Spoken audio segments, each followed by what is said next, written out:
华语教育 CTO 陈红、Google 大佬主任科学家 Lukasz Kaiser 带来圆桌论坛：未来5年人工智能的趋势与转变。现在，请导播把画面切给3位。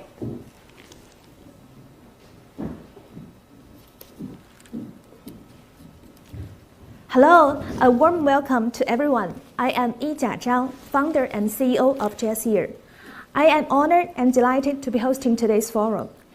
As joining me today are two remarkable figures in the AI industry, Chen, CTO of Huayu Education, and Lukasz Kaiser, a research scientist at Google. We would like you to join in our discussion on the trend and changes of artificial intelligence in the next 5 years. The innovation topic of artificial intelligence gets high attention around the world. AI has been developed for more than 60 years, which in the past just stayed at the academic level, but recently its application bloomed in industrial community thanks to the progress of deep learning algorithm, the enhancement of computing power, and increasing data volumes. AI was brought into the public and discussed by almost all the people since AlphaGo defeating the champion of World Go Li Shishi in 2016. The AI technologies of face recognition, automatic speech recognition, intelligent algorithm, AI chips, and others start to be applied in various fields such as automotive, security, education, finance, healthcare, and so on. At the same time, plenty of AI startups begin to spring up all over the world. However, as the saying goes, every coin has two sides. On one side, AI is full of opportunities in terms of business development. But on the other side, lots of opinions and disputes start to appear both on the business side and the societal side. Whether AI companies are overestimated, whether there exists a bubble in the capital market, or how AI is posing threats against public privacy and employment. Today, we invite two experts to talk about these controversial topics. First of all, let's give two guests to give us a 10 minutes introduction on the significant breakthroughs and the progresses made in their fields. So, Mr. Lukasz Kaiser, would you please start first? Hi, thank you very much. Can you hear me? Yes, I can. Thank you. My name is Lukasz. I'm a research scientist at Google. I did my PhD in Germany and RWTH Aachen University. Then I was a researcher in Paris, and I joined the brain team at Google. And what I work on is sequence models. So I think a lot of researchers in the AI hear about reinforcement learning and also about image models like face recognition or classifying images. While what I work on are models of sequences. So you might have heard about this when talking about language. There are models that generate language. These are also models that translate language. And when I joined Google about 6-7 years ago, language translation was made without deep learning. These days, it's hardly imaginable. And the quality of translation has progressed very much. So this has happened in a number of steps. And in the early stages, the models were mostly state-based. They had a number of states. People were designing things for every language specifically, and they worked sometimes. And the first neural network models that appeared were recurrent neural networks. And in the beginning, people could barely believe that you can learn to translate from one language to another. And I mean, even from English to Chinese, just by training a model that's mathematically very simple. Sorry, can you hear? Yes, we can. Please go on. Oh, okay. Yes, so it was very hard for people to believe, and I mean even people in the Google Translate team that now all do deep learning, that you can learn to translate from one language to another just by having a simple mathematical model which you can define on a few pages, and training it with a lot of data. And the magic of deep learning happened, and the results of translation with RNNs were much better than the previous Google Translate. And what we worked on was another generation of models. The model is called the Transformer, which again improved the quality by a lot. So if you push these models to their boundaries, you can get translation that's starting to approach human translators. So this is what I work on. And as I said, the model we developed called the Transformer is now used in a lot of language tasks.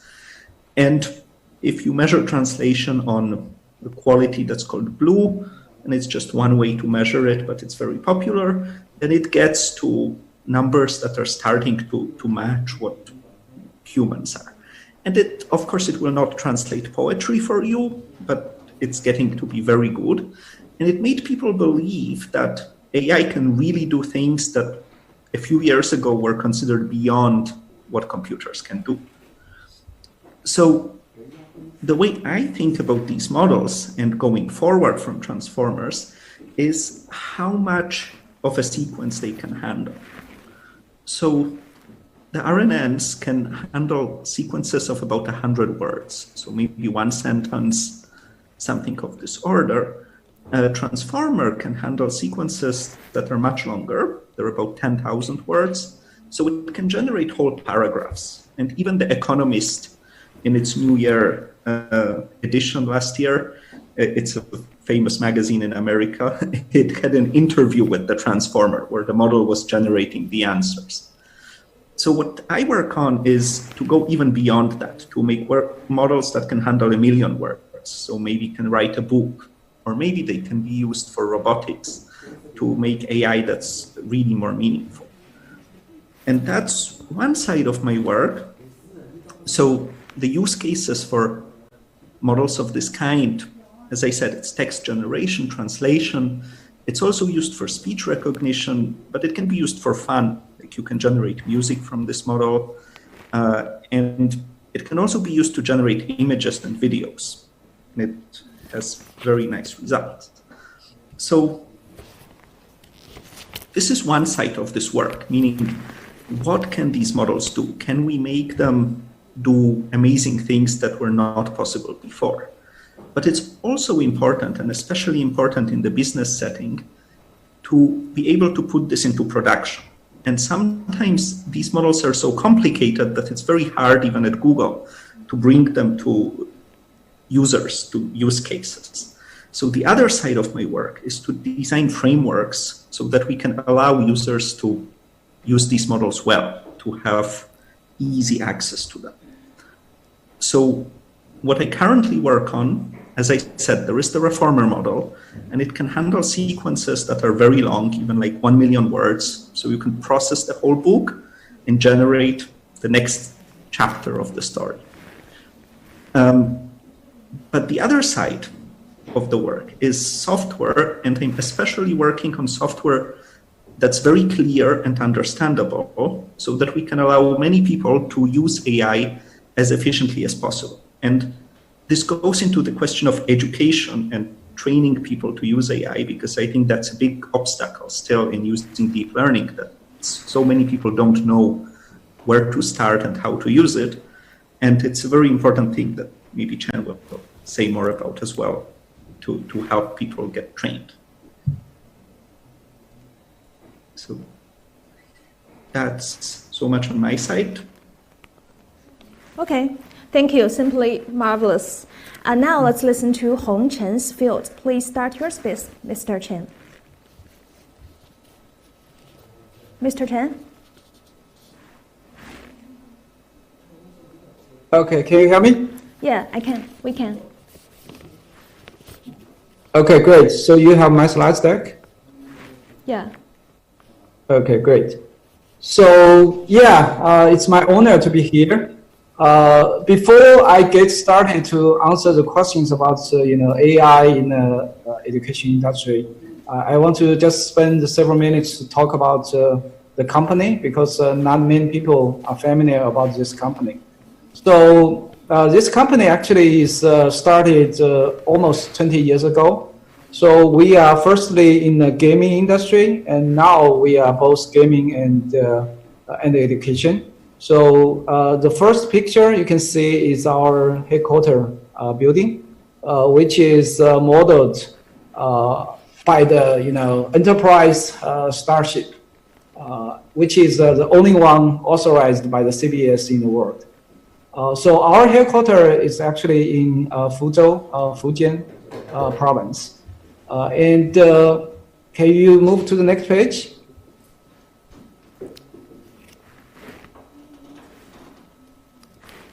I'm not sure Next I page, see please.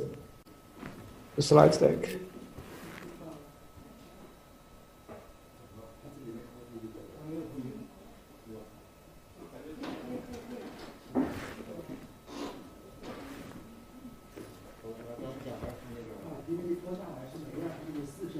Okay.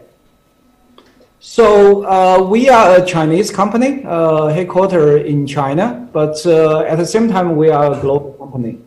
We actually has quite some child companies around the world.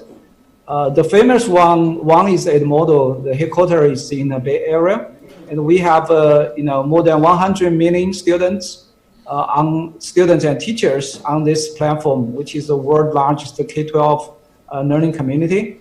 In the COVID-19 situation, we actually served many countries, and we have collaborated with many the countries' MOE, Ministry of Education, to help them to do the distance learning in the last several months. And another famous company is Prometheum, which is the world #1 classroom flat panel provider in the world. So in the last 10 years in the education business, we actually are serving more than 100 million users across the world, and we have products in more than 190 countries, and more than 2 million classrooms around the world are using our technology. So this is a kind of a brief introduction about this company. And before I started talking about the AI in education, I want to share, the education goal 2030 from the UNESCO. So there is some keyword, right? Inclusive, equitable, quality, as well as the lifelong learning. So I think the AI technology actually can help us to address the 2030 goals in a very profound way. Firstly, I think AI technology actually can help us to address the equitable issues, because as you know, there are such a imbalance issue around the world about the education. In some advanced country, the teacher to student ratio is like 1 to 10. And in some other countries, it's kind of 1 to 100. That is a huge issue. And the second big issue around the education industry is about the quality. The best education actually is a personalized learning, personalized teaching, right? Every student can have a one teacher dedicated for him for one subject, right? This is the best. But because of all the limitations, we cannot have that.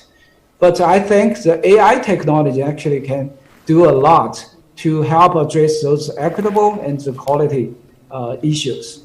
So with AI technology, actually, we can give the student an AI tutor, AI teacher through their mobile phone, and they actually can learn without a teacher through on the many knowledge.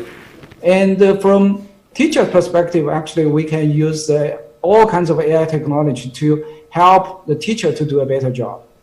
And from the quality perspective, right, adaptive learning actually is one breakthrough, I believe, help us to revolute the whole education industry. No matter it is in an advanced country or it is in some other poor country, the adaptive learning can play a very important role in helping the teachers, helping the students on education. So I'm just going to give some, the AI work we have done in our company. And those things actually are also being done by many other education AI companies.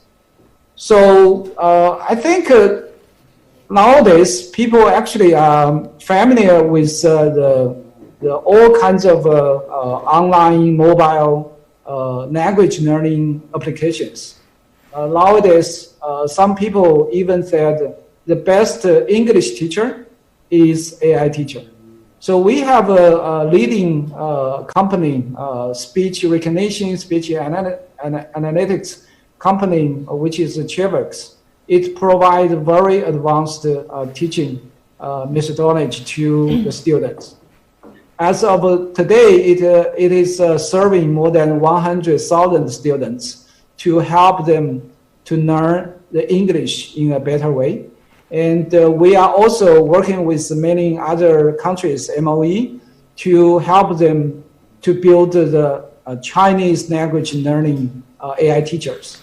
So this is one thing that we are doing, which is also widely used by the industry.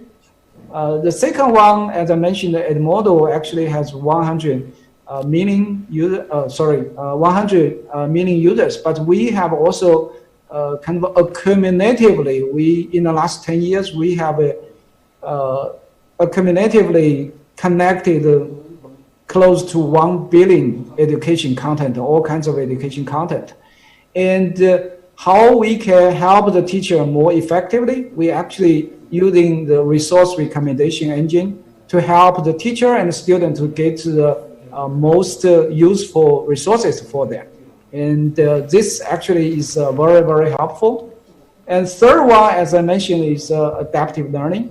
We are actually working with Beijing Normal University to enable thousands of schools in Beijing City to utilize adaptive learning to help them. And we have a very, in the last 4 years, we actually seeing a really, really a good result. We see some schools who adopt the adaptive learning at an early stage has surpassed their performance to many other really good schools. So this is actually a very, very promising area. So that is the first topic I want to share. Okay, thanks for sharing, Mr. Chen. Since you have mentioned adaptive learning just now, could you give us more details about its connection between adaptive learning to AI? Yeah, I think, sorry, I have issues with my... We can hear you. You can go on. Okay, you can hear me? Yes. Oh, okay. The connection between adaptive learning and AI, yeah. Yeah, adaptive learning actually is not a new concept. However, in the last several years, people are talking about it, but it didn't deliver a really good results. We see some, very high-rising company in the last several years are not doing well, and it was corrupted or acquired by many other by other companies. But I think in the last 1 to 2 years, we are seeing it is very promising, especially when we collaborate with Beijing Normal University to doing the real work with real schools, real students, and with the last several years with NLP and other AI technology, we are seeing really, really promising future about this. When I talk about the AI technology, I'm talking about the knowledge maps, the natural language processing, the sequence prediction, and so on and so on. There are so many things that we can work together to make it really happen. Right? I'm seeing a really good result, as I mentioned. Okay. The principles and concepts you have just mentioned, Mr. Chen, could you introduce some of the products that are already in the market or will be available to the customers? Yeah, so there are actually quite some products we are having. So at one hand is that we have a product which can help us to connect all the user learning behavior and teaching behavior data, which we have a specific education device management product, which help us to connect all kinds of education data. At the same time, we have an adaptive learning platform which enable the teacher and the end user to use it. The teacher actually can do to assign different exercises and to recommend different learning resources to students. And with all the data connected, we enable the teacher and the student to do a better teaching. So those are some key products. And one very interesting thing is that when we talk with different Ministry of Educations, almost every MOE are very interested about what we have done in the Beijing city. And I'm seeing a possibility, a future that many countries through the MOE level will be adopting adaptive learning. Okay, appreciated for your sharing. Now let us move on to another topic. For the past few years, many unicorn enterprises were formed rapidly from lots of AI startups. There are two extremely different views of AI.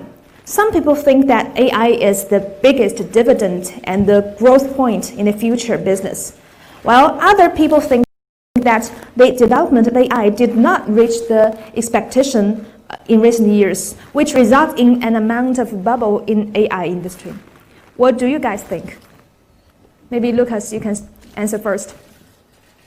I believe that there are fundamental values in AI. So there are products that deliver value to customers, and it's unquestionable that they are valuable. It's not a bubble.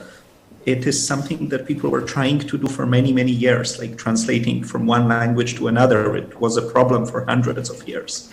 And AI has really solved it and is solving it better and better.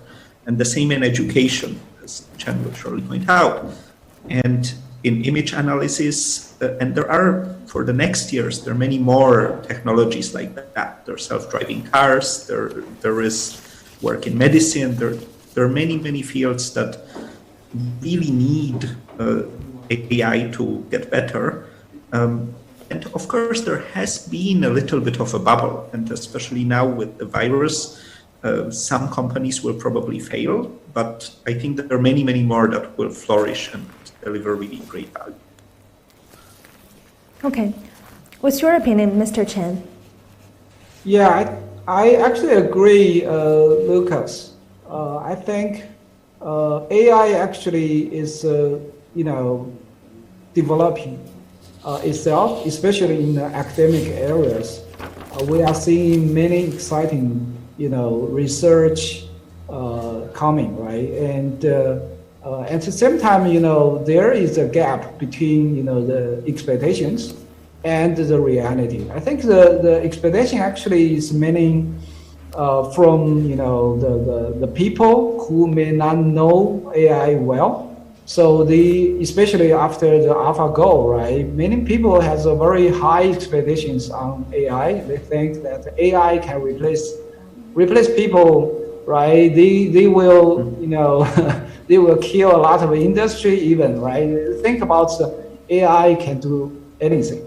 But I think this is some unrealistic expectations. And another thing I think, cause those high expectations is that many investment, right? They actually invest a huge amount of money in AI technology, but some of them actually are not real AI, right? So there will be some company who failed and people got disappointed. But according to my understanding about the AI technology, I feel really excited. It is actually day by day. It's giving us new possibilities to do things better, especially in the education industry. I'm seeing a very, very good future on AI education. Okay. Okay, let's move on to another topic. One of the key and most extensive used application in AI is face recognition. However, last year, the legislation of San Francisco banned the use of face recognition by the police, which was followed immediately by Somerville, Massachusetts. And many cities have started to consider the similar injunctions, as face recognition technology may violate citizens' privacy. And at the same time, plenty of internet giants such as Facebook face the same issues. I would like to hear your opinions on how to balance between the personal privacy and the application of AI technology. Could you answer first, Mr. maybe Lukasz? So I believe that as AI advances, we will have to have regulations and have rules on how to apply it. And since it's a very new technology, it's not clear yet how these rules should be made. Luckily, there is more and more awareness that the rules are needed. And I believe that as time goes on, we will find better and better ways to make good rules on how to use AI. And more companies will also commit to following the rules. And that will also help because it will make people more eager to use AI because they will know they're safe. So I'm very happy that this debate is starting, but it's just a very early stage. Okay, yes. What's your opinion, Mr. Chen?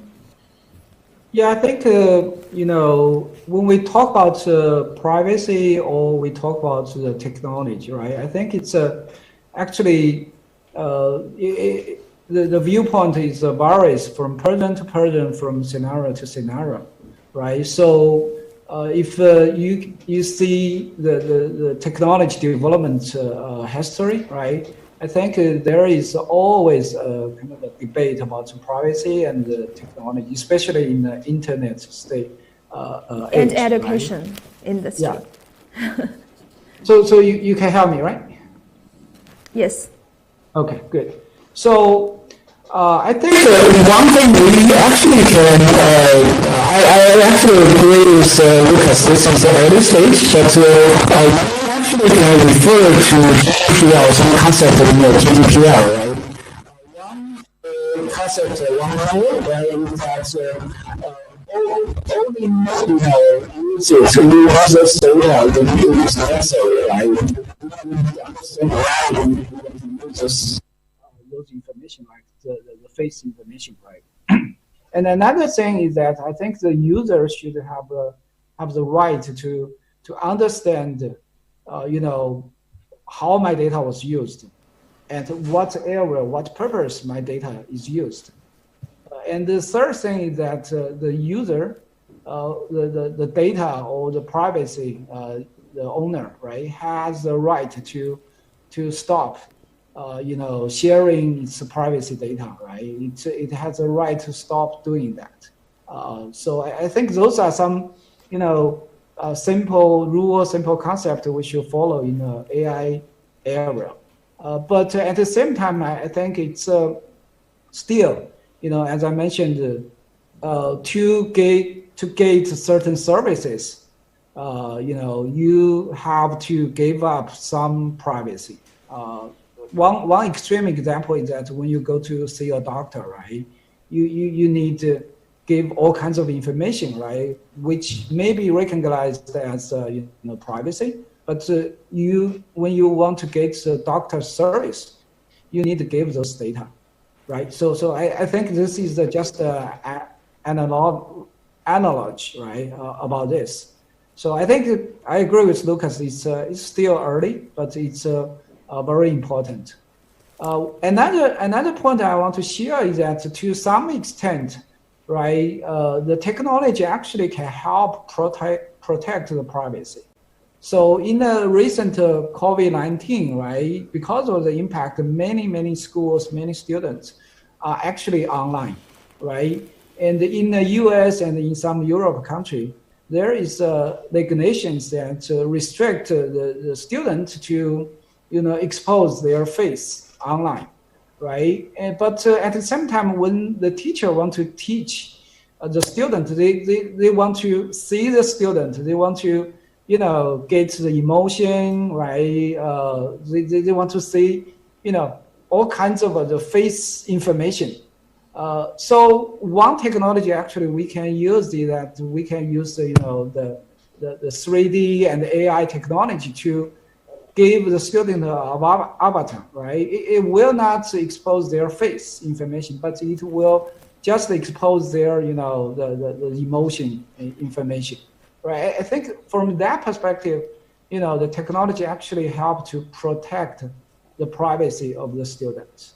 So I just want to share those things. Yeah.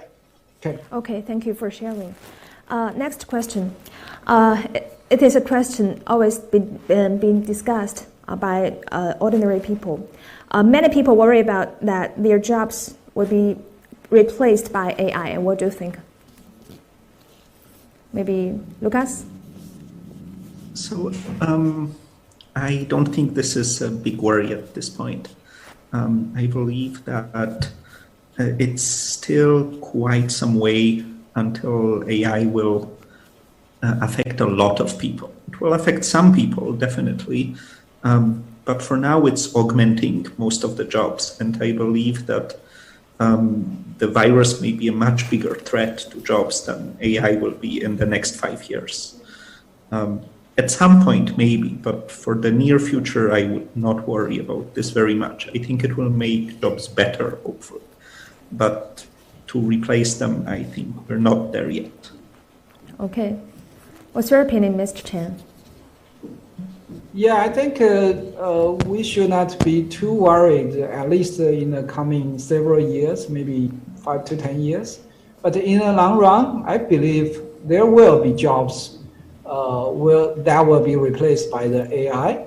But I think if we look at it from the history perspective, it's something we should not be too worried, right? For example, the horse, because of the car industry, right? The horse carriage industry, employees are unemployed. But at the same time, right, the car industry actually created a lot of new jobs, right? So I think it's something that we should be optimistic. In the future, when the AI actually, or generally the technology take some jobs that we are doing today, we actually can do more, right? Do kind of a more interesting things in the future. For the education industry, I think it's actually it is something we are not worried about. Replace our job, replace the teacher's job. We are expecting the AI can help us a lot, right? As I mentioned, in some poor country, right, the student-teacher ratio is 100 to 1. And when I visited some countries like Kenya, right, they do not have teacher. Some primary school teacher, they just graduated from primary school. They didn't even go to middle school, and they become the teacher of primary school, right? You can think about the quality of the education is really, really poor, right? I think once we have the AI enabled application or AI teacher, right, we are going to make the society much, much better. So I think I'm actually do not worry about this. I think in the industry, we should embrace AI. Cool. Okay, the following question is for Mr. Lukasz Kaiser only. Nowadays, AI has already been applied in various industries like security, education, medical treatment, retail, manufacturing, and finance, and so on. Which one you think is the most promising application for AI in the future, and why? Oh, I believe it's probably all of them. I believe that AI will continue to be applied in all of these fields. And as we have made a lot of progress in some fields, there will be much more progress, and I think it will be much more convincing the way that it is applied. So some things that have been started, but I don't think have given yet the full benefits is, I already mentioned self-driving cars. I think this is something that will advance tremendously in the next years. They're there, but they're not widely used yet. Another example is medicine. There is a lot of AI in medicine already, but there are developments that will make it much more pervasive. And as we see, we can use much more help in medicine. And I think AI will provide that help in the years to come. And education, I think Chen will say more, but it has not seen, it has been very slow to embrace technology. And I think now that there is a lot of teaching from home, people are seeing some benefits, but again, AI is very early. And I believe in the next years, it will go there much deeper and have huge benefits. And I also feel that logistics is a field where it may be extremely helpful. So there are some robots in warehouses and some people that do planning with AI, like how should I plan my supply and logistics chains. But there is also these are just first steps, where the whole AI plan and supply chain could be much more efficient, and especially in events like recently where you need to replan where you get things from, how you transport them. We could do much better than now, and I feel in the next years, now that there is need, the technologies, they're there in the research labs, but they're not yet really used in the world. And I think they will come, and that will be a very big application as well. Cool. The next question is, from your understanding of AI, what are the boundaries of AI? And in theory, is it capable of surpassing the limits of human brains in the future?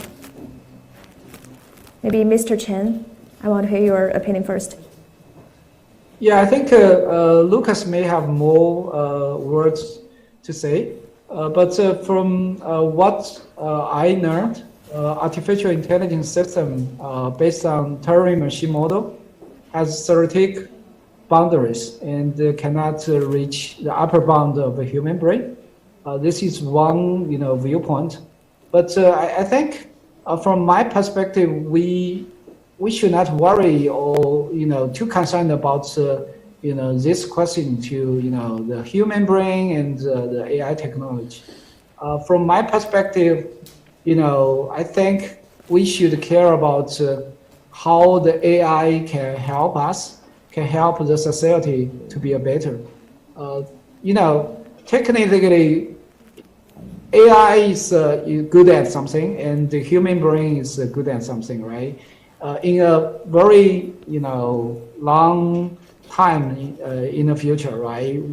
I can see the human and the AI actually can work together, to do their best, right, and to help the society.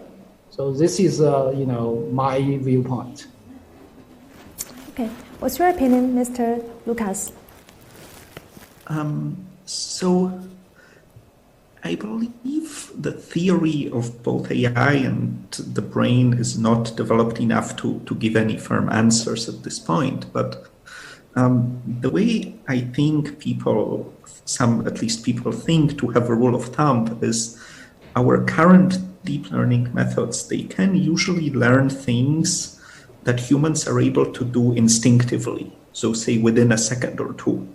Like image recognition, face recognition. We look at someone and within a second or two, we can say who that is, or we can't, but it's a very quick reaction. And with enough data, we are able to learn most things that people can do with such quick reactions. Maybe not all, but a lot of them.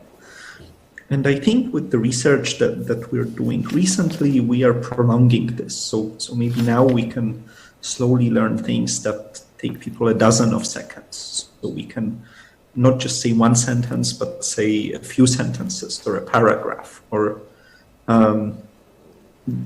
not just predict who is the person on the image, but where will he go, or what will happen in the very near future.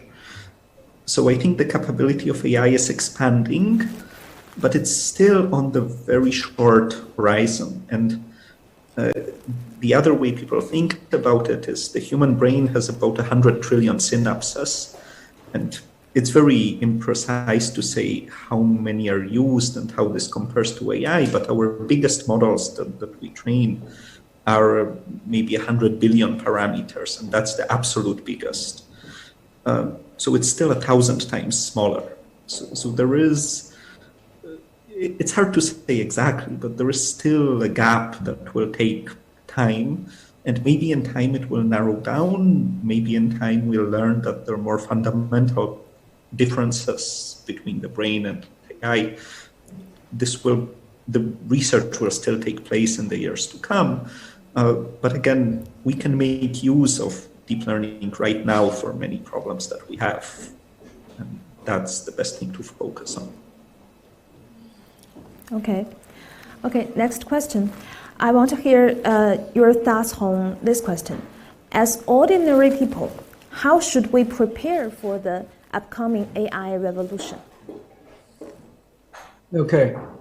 Yeah, I think this is an interesting question. So, first of all, I think, we should, the normal people, right, should have a, better understanding on the AI technology, right? I think some people are too optimistic, have a too high expectation, and some people just, do not know and they are pessimistic, right? So I think we need to look at it and objectively. From education perspective, I'm really happy to see that in China, actually, the government is taking very proactive actions to educate AI to our K-12 students, and I see quite some AI textbooks, which is really, really good. And for other people, I think we should, on one hand, we should embrace it, right? We are seeing the AI technology actually is helping us already in many ways, like, for example, the voice technology, the face recognition, the graphics technology are all, used widely to help us. So, AI or the technology actually is good at something, and people, our human actually is good at something, right? We should work together. And at the same time, we need, because this industry is also very, I think it's still at the beginning stage, right? We should be careful when utilizing those technologies. Especially, there are all kinds of a debate in the education industry. For example, the face recognition in classroom, which, there are quite some debate. So we need to be careful. We need to, care about of other implications about the AI technology to be used. But I think the key that we need to understand the AI better. It is not just for the people who are in the industry. It should be, some common knowledge to all the people. Excellent. What's your opinion about this question, Mr. Lukasz?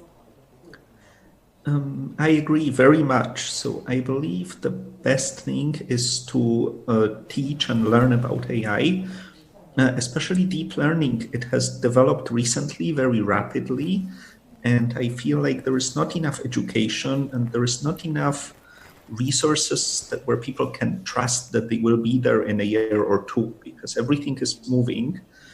If you just look at the research, there is always the next best model in a year or two. But in fact, there are some basic ones that everyone could learn, and we could absolutely make a curriculum. And it's good to hear that in China, people are already starting, and I hope in more countries will follow, to have an education model. not just for AI, but for statistics and data science in general.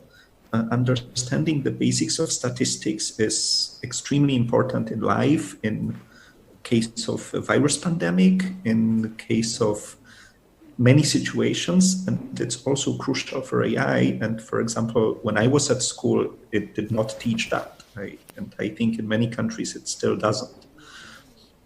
And going forward, education at the university level is still very lacking. There are not that many good courses in AI. I think some of the best ones are actually online. I took a course from Zhang when I was joining Google. That was the way to learn. And I feel if we do good education, the understanding will increase and the false promises will go away, while I also feel many companies don't make the full use of AI because they also don't know how to do that. So if we learn and teach AI much better, then it will benefit a lot of people. Okay, cool. The following questions for Lukasz Kaiser only. What do you think the difference and advantages and disadvantages between AI development about AI development between China and the United States? I'm not sure I'm that familiar with all the developments, but I feel that there is much more in common than people realize. AI is a very fundamental technology. It doesn't know any borders. It is a little bit like maths. We should do it together. We should teach it together. And whatever works in China will work in the United States at some point too, because if it has real benefits, it will be used. And if it has real dangers, it should not be used anywhere. There is a lot unknown, and different countries and people may try different things, even different cities may try different things. But in the end, I think there will be much more in common than people believe. Because where the technology has benefits, it's unquestionable. And when there are dangers, we should address them and not pretend they're not there. Okay, I have one more question for you, Lukasz. As we all know, as the era of 5G is coming, and in your eyes, what difference will be brought to AI because of 5G? So I don't know really much about 5G, but the fact that everyone is now online, the fact that we are doing this online, and the fact that people will be able to take it everywhere will definitely accelerate the possibilities of AI, because you will be able to have AI education on your phone. You will be able to have a self-driving car that's always connected, so someone can help if it can't handle a task. So I think it will just make it faster to adopt the technologies. Okay.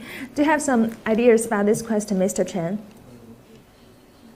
No, not exactly. So I think 5G is fundamental network technology. I think it helps us to transfer the data more timely, more quickly, and it do help, right? Because AI actually is utilizing, on one hand, it's kind of a data, right? It's a very, very important side. But I didn't think it through, right? I cannot give more, thoughts on this.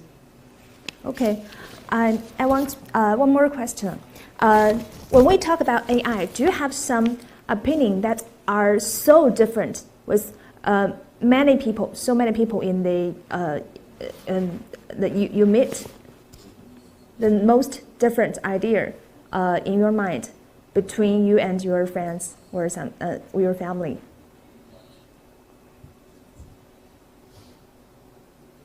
Lukasz? Because I know that, as we all know, AI has a lot of controversial topics every day.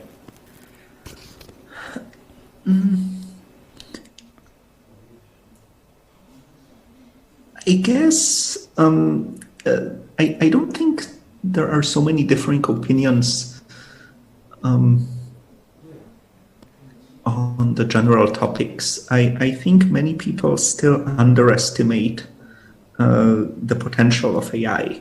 I believe that we will see, for example, in education, I have friends who are teachers and like teachers in primary school, and they don't believe that AI will impact their jobs. And I have some friends who are doctors, and they also think that this will be a very side thing to their job, that this is something they don't need to learn, for example. So this is where I differ. I think in a few years they will see that they need to learn this because this is something absolutely essential to their work. Arrived. I remember my parents. My dad is a doctor. He believed he will not have because it will not be the job. Of course, now he uses one. So I think AI will be similar, just much faster. And many people still underestimate this impact.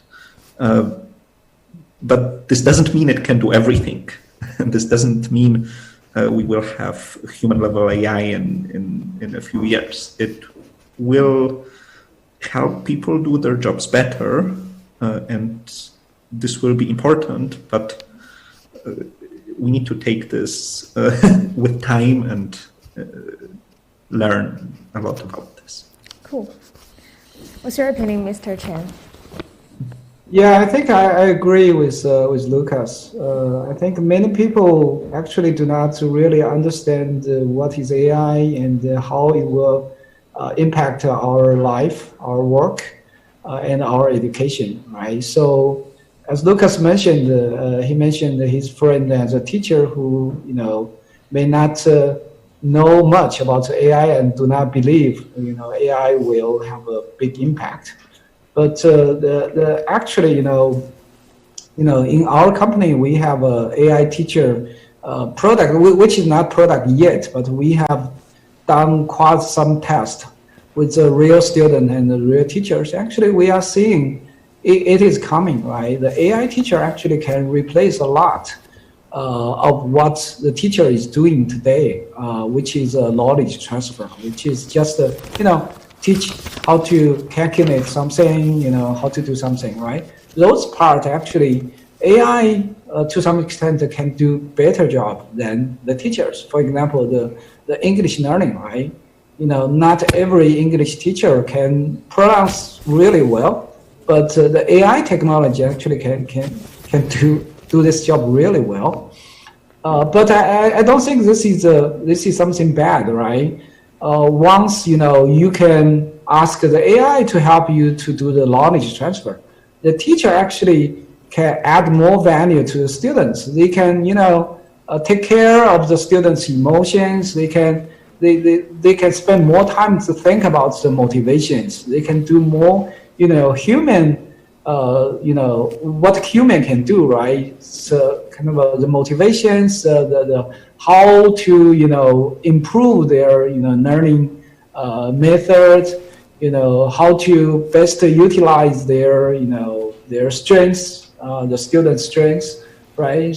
That actually is a much better thing, right? I think the key actually is still, right? Many people need to understand AI better, and then they can be prepared. For example, the teacher, if they know that in the future the knowledge transfer will largely done by the AI, right? They will, I think every teacher will kind of spend more time at first hand is learn what is AI, what AI can do, and at the same time they will be prepared for the future, right? They will learn more about student psychology, the behavior, those things, right? So they can add more value to the students. Cool. Okay, here is the last question. Let's get back to the topic of this forum. What are the trends and possible changes of AI in the next 5 years.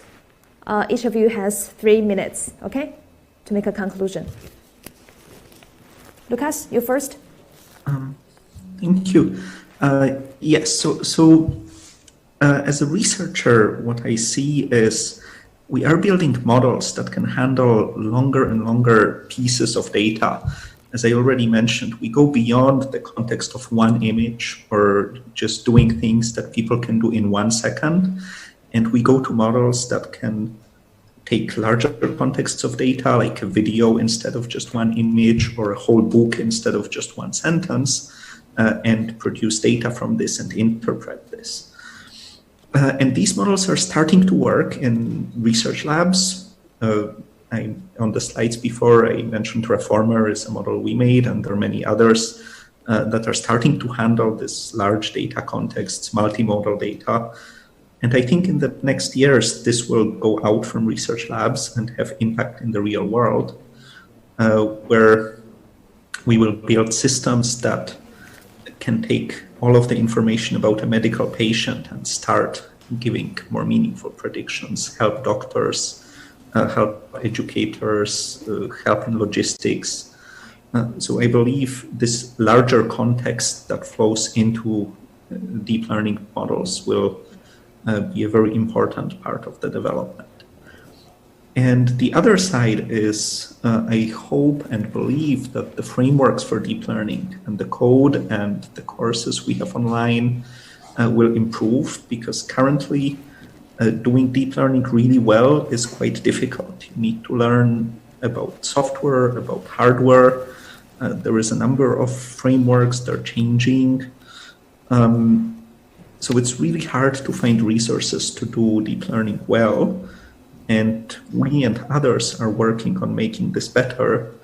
We make software frameworks, like I made one that's called Tracks, and others are doing other frameworks to help people get into deep learning, learn what it can do, but also learn to do it well without getting lost in all the details. So I think these two trends will be very important in the next years, and they will help make AI that's even more impactful than today.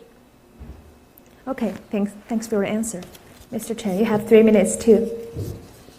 Yeah, I don't think I need 3 minutes. So, please. Yeah, I think it's, as Lukasz mentioned, right, in the research area, in the academic area, actually we are seeing a lot of new exciting things happening almost every day. We are seeing, we are refreshing all kinds of indicators. We are, have new, new paper published, and we are seeing very exciting things in all the places, right? But at the same time, we are seeing a huge gap, right, between what we have done in the academic, in the research area, and in the industry, right? I think this is a huge gap at this moment. So if we are talking about the next 5 years, I'm seeing how we can fully utilize what we have done in the academic area in the industry, right? That will be a very important trend. I can say that many industry actually already started to understand this gap, and people are catching up. But as as Lukasz mentioned, there is implementation difficulties, and if we can solve those difficulties in some way, right? I can see AI can do much better. Can help much more than today. So taking back to the industry, I mean in the education industry, I believe in the future, in the next 5 years, AI is going to make a huge impact, especially solving the equity, solving the quality challenges.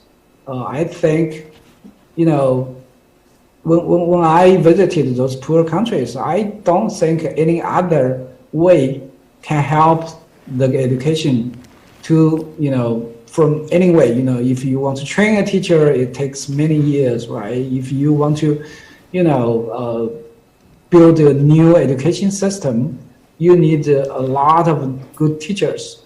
It won't happen in like 5-10 years, I think. But AI is giving the possibility, is giving the opportunity in the next 5 years.